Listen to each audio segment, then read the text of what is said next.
ಈ ರೈತನ ರಾಜ್ಯಕ್ಕೆ ನೀನೇ ಮಹಾರಾಜನೆಂದು ಮೆರೆಯುವ ನಿಮ್ಮಂತ ದೊಡ್ಡ ಶ್ರೀಮಂತರನ್ನ ಮೆಟ್ಟೆ ತೊಳೆಯಬೇಕಾದರೆ ಇಂದು ನಿನ್ನ ಮನೆಯಲ್ಲಿದ್ದ 20 ಲಕ್ಷ ಹಣವನ್ನು ದೋಚಿಕೊಂಡು ದುಬೈಗೆ ಹೊರಡಲೇಬೇಕು.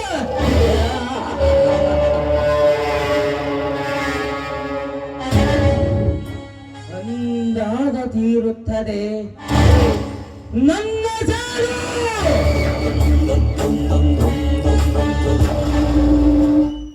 ಆ ನಂತರ ಆಗುವುದು ನಿನ್ನ ಮನ ಸುಡುಗಾಡು.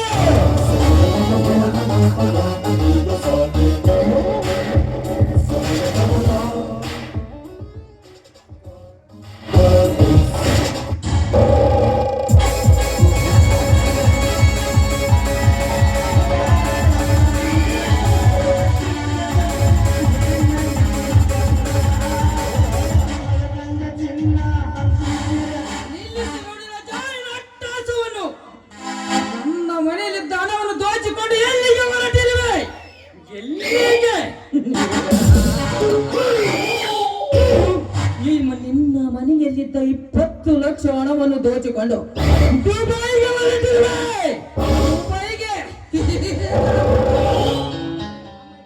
ದುಬೈಗೆ 20 ಲಕ್ಷ ಹಣ ತೆಗೆದುಕೊಂಡು ಹೋಗೋದಕ್ಕೆ ಅಲ್ಲಿ ನನ್ನ ಸ್ವಂತ ಹಣ. ಇದೇ ಹಣಕ್ಕಾಗಿ ಎಷ್ಟೋ ಬಡವರ ಹೆಣಗಳ ರಾಜಿ ಮಾಡಿ ಗಳಿಸಿದ ಹಣ ಇದು. ಮಗನೇ, ಬೀದಿಯಲ್ಲಿ ತಟ್ಟೆಯಲ್ಲಿ ಭಿಕ್ಷೆ ಬೇಡ್ತಿದ್ದ ನಿನ್ನನ್ನು ನನ್ನ ಮನೆಗೆ ತಂದು ಅನ್ನ ಹಾಕಿದ್ದಕ್ಕೆ ನನಗೆ ತಿರುಮಂತ್ರ ಹಾಕಿದರೆ ಪರವಿಕಾರಿ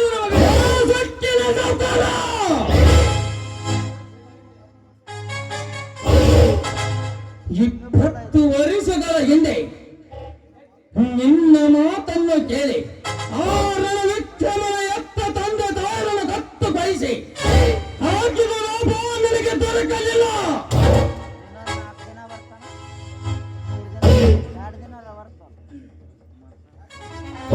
ಅಲ್ಲಿ ಬಾತಮ್ಮ ಯಾಕೆ ಸುಳ್ಳು ಹೇಳ್ಕತ್ಯ ಪಯಪ್ಪ ಕರೆಕ್ಟ್ ಹೇಳೋಟ. 20 ಲಕ್ಷ ಐತಲ್ಲ 10 ಲಕ್ಷ ಕೊಟ್ಟು ಇದು ಮಾಡಿದ್ದಿಲ್ಲ ನಾವು. ಕೊಟ್ಟಿದ್ದು ನಿಜ ತಿರಿಶೆಟ್ಟಿ, ಕೊಟ್ಟಿದ್ದು ನಿಜ. ಆದರೆ ಅದೇ 10 ಲಕ್ಷ ಹಣವನ್ನು ನಿನ್ನ ಗೌರವ ಪಡೆದುಕೊಂಡು ನನಗೆ ನಿಮ್ಮ ಫ್ಯಾಕ್ಟರಿಯಲ್ಲಿ ಪಾರ್ಟ್ನರ್ಶಿಪ್ ಕೊಡುತ್ತೇನೆಂದು ನನಗೆ ಅಪನಂಬಿಕೆಯನ್ನು ಮೂಡಿಸಿ ಕೊನೆಗೆ ಅದೇ ಫ್ಯಾಕ್ಟರಿ ಲಾಸ್ ಆಗಿದೆ ಎಂದು ಸುಳ್ಳು ಹೇಳಿ ನನ್ನ 10 ಲಕ್ಷ ಹಣವನ್ನು ಎತ್ತಾಕಿಕೊಂಡು ಮೆರೆಯುತ್ತಿದ್ದಾನೆ ಈ ನಿನ್ನ ಚಕ್ಕಿನ ಗೌಡ. ಅದೇ ಸೇರಿಗಾಗಿ ಈ ಮನೆಯಲ್ಲಿದ್ದ 20 ಲಕ್ಷ ಹಣವನ್ನು ದೋಚಿಕೊಂಡು ದುಬೈಗೆ ಹೊರಟಿವೆ.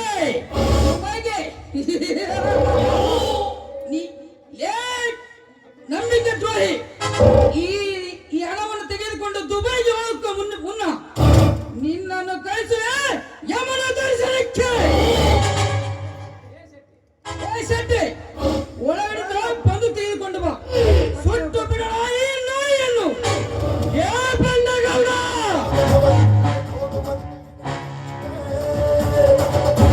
ನಿನ್ನಲ್ಲಿ ಧೈರ್ಯ ಇದ್ದಿದ್ದೆಯಾದರೆ ನಿನ್ನ ಯುದ್ಧಕ್ಕೆ ಏ ಮರಿಗುಡಿ ಒಳಗಡೆ ಯುದ್ಧ ಬಂದಾಗ ತೆಗೆದುಕೊಂಡು ಬಾ.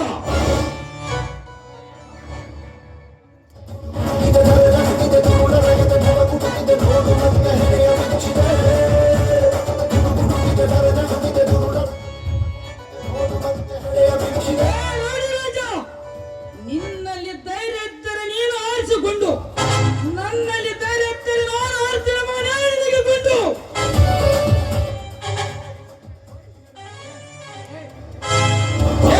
ಏನಾಗಿದೆ ಇದಕ್ಕೆ? ಲೇ ಮರಿಗುಡಿ, ಇದರಲ್ಲಿದ್ದ ಗೊಂಡನ್ನು ಯಾರು ತೆಗೆದಿದ್ದೀರಿ?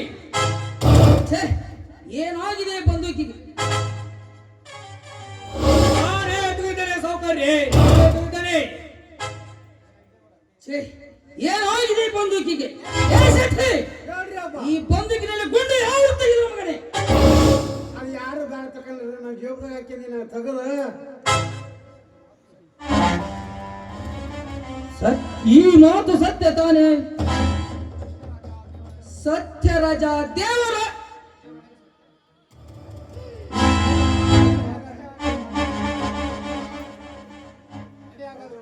ನಡೆಯೋಗಾದರೆ ಆ ಗಜೇಂದ್ರನ ವಿಕ್ರಮನ ಕಥೆಯನ್ನು ಮುಗಿಸಿ ಈ ರೈತನ ರಾಜ್ಯದಲ್ಲಿ ರೌಡಿಗಳ ಸಾಮ್ರಾಜ್ಯ ಏನೆಂದು ಈ ಸಮಾಜಕ್ಕೆ ತೋರಿಸೋಣ.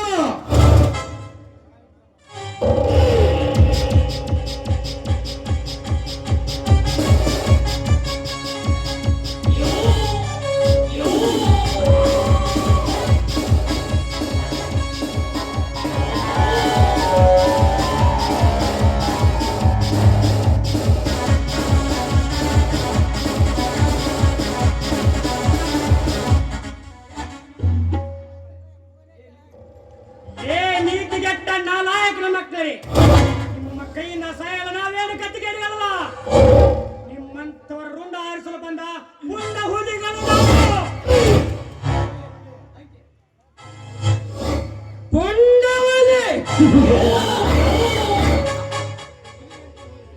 ಹುಲಿ ಎಂದು ಉಚ್ಚರಂತೆ ಎಚ್ಚರ ತಪ್ಪಿ ಮಾತನಾಡಿದರೆ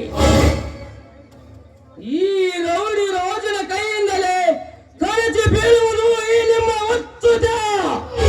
ರಾಜ ಕಾಡಿನ ಹಿಂಡು ದನಗಳ ಹಾಲು ಕುಡಿದು ಈ ಗಂಡದ ದೇಹ ನಿಮ್ಮಂತ ರೌಡಿಗೆ ಬೆಚ್ಚಿ ಬೀಳುವ ಜಡ ದೇಹದ ಮೊದಲ. ವಿಕ್ರಮ್, ಹೆಚ್ಚಿಗೆ ಹಾರಾಡಬೇಡ ಮಗನೇ. ಹಾರಾಡಿದ್ರೆ ಬಂದಿಗೆ ಸುಟ್ಟು ಶರೀರವನ್ನು. ಪ್ರಾಣಕ್ಕೆ ಹೆದರಿ ಏಡಿ ಪಾರಾಗುವ ಹೇಡಿಗಳು ನಾವಲ್ಲ. ನಿಜವಾಗಲೂ ನೀವು ನಿಮ್ಮಪ್ಪನ ರಕ್ತಕ್ಕೆ ಹುಟ್ಟಿದ್ದೇ ಆದರೆ ನಡೆದು ಹೋಗಲೇ ನಮ್ಮಿಬ್ಬರ ಮಹಾವಿದ್ಯ.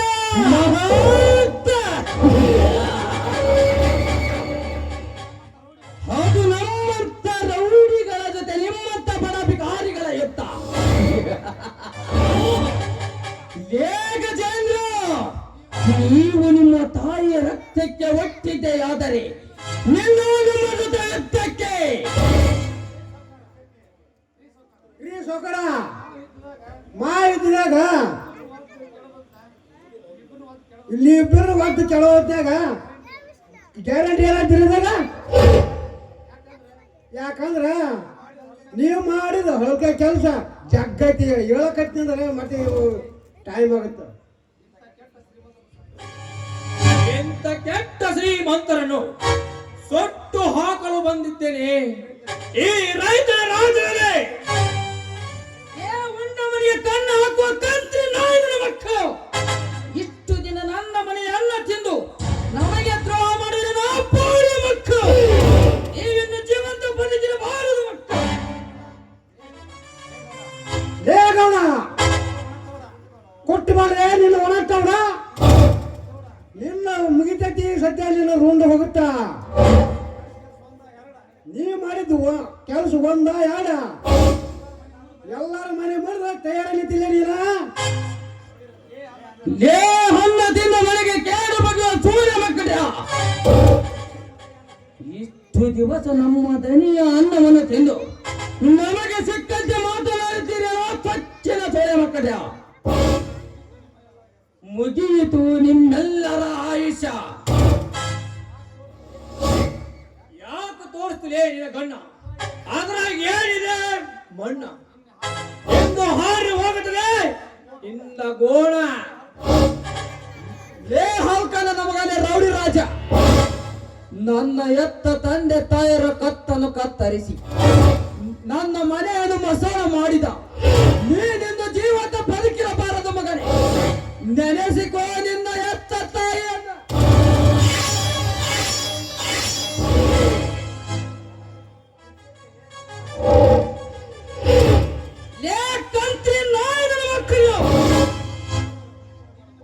ನೀನು ಜೀವಂತ ಬದುಕಿರಬಾರದು.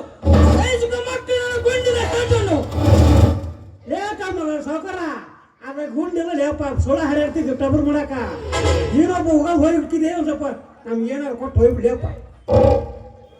ಏ ನೀಚ ಗೌಡ, ನನ್ನಿಂದ ನನ್ನ ಹೆಂಡತಿ ದೂರು ಮಾಡಿಸಿದೆ. ಅನ್ಯಾಯವಾಗಿ ನನ್ನ ಮನೆಯನ್ನು ಸರ್ವನಾಶ ಮಾಡಿದ್ದಕ್ಕಾಗಿ ನೀನಿನ ಜೀವಂತ ಬದುಕಿರಬಾರದ ಮಗನೇ. ನೆನೆಸಿಕೋ ಆ ನಿನ್ನ ಕುಲದೇವರು.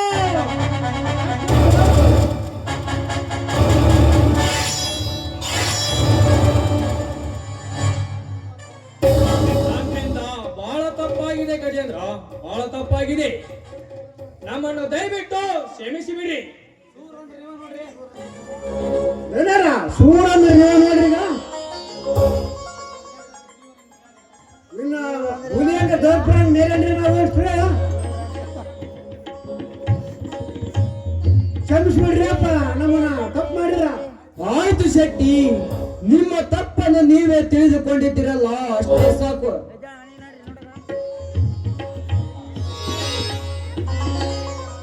ನೀವು ಅಂತ ಇಂಥ ಸೂರರಲ್ಲಪ್ಪ. ಈ ರೈತರ ರಾಜ್ಯದಲ್ಲಿ ರೌಡಿಗಳಿಗೆ ಮೆರೆಯುವಾಗ ಈ ಬಂಡ ಶ್ರೀಮಂತರನ್ನು ಪುಂಡಾಸುವ ಪುಂಡ ಹುಲಿ ನೀವು. ಹೋಗ್ರಿ ಅಪ್ಪ, ನೀವು ಮತ್ತೆ ಕರೆಕ್ಟ್ ಆಗಿ ನೋಡ್ರಿ. ಆಯ್ತು ಶಕ್ತಿ ಮಾಡಿಬಿಡಿ, ಹೋಗಿ ಬನ್ನಿ. ಹೋಗಿ ಬರ್ತೀವಿ ನಾವು. ವಿಕ್ರಮ್, ಅನ್ಯಾಯವಾಗಿ ನನ್ನ ಅಣ್ಣನ ಮನಸ್ಸು ಅರ್ಥ ಮಾಡಿಕೊಳ್ಳದೆ ಹೊರನೂಕಿದ ಪಾಪಿ ನಾನು. ನನ್ನನ್ನು ದಯವಿಟ್ಟು ಕ್ಷಮಿಸಿಬಿಡು ವಿಕ್ರಮ್, ಕ್ಷಮಿಸಿಬಿಡು. ಈಗ ನನ್ನ ಅಣ್ಣ ನನ್ನ ಕುಮಾರ್ ಎಲ್ಲಿದ್ದಾರೋ ಆ ದೇವರಿಗೆ ಗೊತ್ತು. ಅವರನ್ನು ಹುಡುಕಿಕೊಂಡು ಬರೋಣ, ನಡೆ. ಅವರನ್ನು ಹುಡುಕುವ ಅವಶ್ಯಕತೆ ಇಲ್ಲ ಗಜೇಂದ್ರ. ಅವರು ನನ್ನ ಕಾಡಿನ ಗುಡಿಸಿನಲ್ಲಿ ಇದ್ದಾರೆ. ಅವರನ್ನು ಕರೆದುಕೊಂಡು ನಾನೇ ಬರುತ್ತೇನೆ, ನೀನು ಮನೆ ಕಡೆ ನಡೆ. ಆಯ್ತು, ಬೇಗನೆ ಬಾ.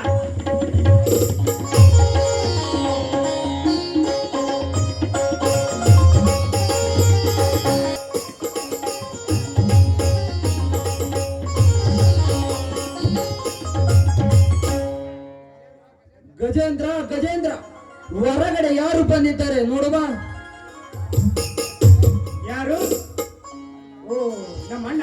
ಅಣ್ಣ, ನಿನ್ನ ಮನಸ್ಸನ್ನು ಅರ್ಥ ಮಾಡಿಕೊಳ್ಳದೆ ವ್ಯರ್ಥವಾಗಿ ಹೊರನೂಕಿದ ಪಾಪಿ ನಾನು. ನನ್ನನ್ನು ಕ್ಷಮಿಸಿಬಿಡ ಅಣ್ಣ, ಕ್ಷಮಿಸಿಬಿಡ. ಈಗಲೇ ಆದರೂ ನಿನ್ನ ತಪ್ಪಿನ ಅರಿವು ತಿಳಿತಲೆ, ಅಷ್ಟೇ ಸಾಕು. ಕುಮಾರ, ನಿನಗೆ ಕೈ ತುತ್ತು ಉಣಿಸದೆ ಸಾಲಿ ಕೈಸಲು ಬಿಟ್ಟು ಕಾಡಿಗೆ ಕೈಸಿದ ಪಾಪಿ ನಾನು. ದಯವಿಟ್ಟು ನನ್ನನ್ನು ಕ್ಷಮಿಸಿಬಿಡು ಕುಮಾರ, ಕ್ಷಮಿಸಿಬಿಡು. ಚಿಕ್ಕಪ್ಪ, ನಿಮ್ಮನ್ನು ಕ್ಷಮಿಸುವುದಕ್ಕೆ ನಾವ್ಯಾರು? ನಿಮ್ಮನ್ನು ನಮ್ಮೆಲ್ಲರನ್ನು ಕ್ಷಮಿಸುವುದಕ್ಕೆ ಮೇಲೊಬ್ಬ ದೇವರಿದ್ದಾನೆ. ಈಗ ಚಿಕ್ಕಮ್ಮ ಎಲ್ಲಿದ್ದಾಳೆ?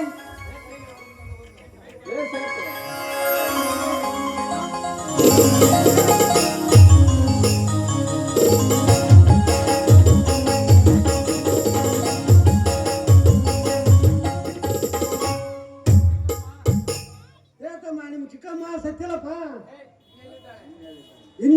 ನಿಮ್ ಚಿಕ್ಕಮ್ಮ ಇನ್ನೆಲ್ಲಿದ್ದಾಳೆ? ಗೌಡನ ಮನೆಗ ಸತ್ತು ಸ್ವರ್ಗಗಳ ಮನೆಗೆ ಮುಖ ನೋಡ್ರೆ ನಿಂತ್ಕೊಳ್ಳುತ್ತೆ. ಏನು, ನನ್ನ ಹೆಂಡತಿ ಸತ್ತು ಹೋದರೆ ಒಳ್ಳೆಯದಾಯ್ತು. ಆತರ ಮಾಡಿದವಳಿಗೆ ಸರಿಯಾದ ಶಿಕ್ಷೆ. ಈ ಮಡಲಿಗೆ ಏನು ಗೊತ್ತು ಮಾಂಗಲ್ಯದ ಬೆಲೆ? ಈ ಮಡಲಿಗೆ ಏನು ಗೊತ್ತು ಮಾಂಗಲ್ಯದ ಬೆಲೆ? ಚಿಕ್ಕಪ್ಪ, ನನ್ನ ಚಿಕ್ಕಮ್ಮ ಹಾಗೂ ನನ್ನ ಎತ್ತ ತಾಯಿ ಸತ್ತ ಮೇಲೆ ನನ್ನನ್ನು ಯಾರು ನಡೆಕೊಳ್ಳುತ್ತಾರೆ ಈ ಮನೆಯಲ್ಲಿ? ಅದಕ್ಕೇಕೆ ಚಿಂತೆ ಮಾಡುತ್ತಿತ್ತು ಕುಮಾರ? ಇನ್ನೊಬ್ಬಕ್ಕೆ ನಿಮ್ಮ ಚಿಕ್ಕಮ್ಮ ಬರ್ತಿದ್ದಾಳೆ. ಸುವರ್ಣ, ಸುವರ್ಣ,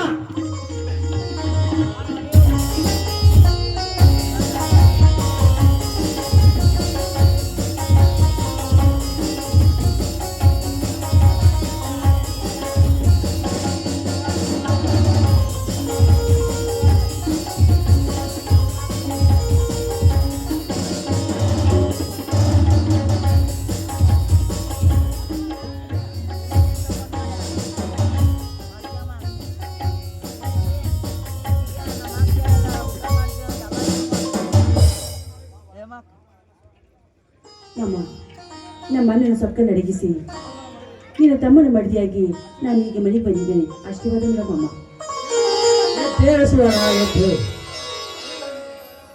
ಆ ದೇವರನ್ನು ಇಬ್ಬರನ್ನು ಸುಖವಾಗಿಡಲಿ.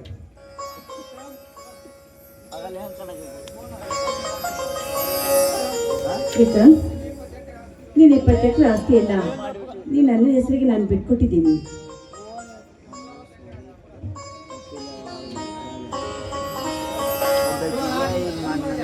ಸುವರ್ಣ, ನೀವು ಹೇಳೋ ಮಾತು ಸತ್ಯವಿದೆ. ವಿಕ್ರಮ್, ನಿನ್ನ ಆಸ್ತಿ ನಿನ್ನ ಹೆಸರಲ್ಲೇ ಮಾಡಿಕೊ. ಬೇಡ ಅಣ್ಣ, ಬೇಡ ಅಪ್ಪಾಜಿ, ಬೇಡ. ನನಗೆ ಆಸ್ತಿನೇ ಬೇಡ. ನಿಮ್ಮೊಂದಿಗೆ ಈ ಮನೆಯಲ್ಲಿ ಕೂಡಿ ಬಾಳಬೇಕೆಂಬುದೇ ನನ್ನ ಕೊನೆಯ ಆಸೆ. ಆಯ್ತು ವಿಕ್ರಮ್, ನಿಮ್ಮಿಷ್ಟದಂತೆ ಆಗಲಿ.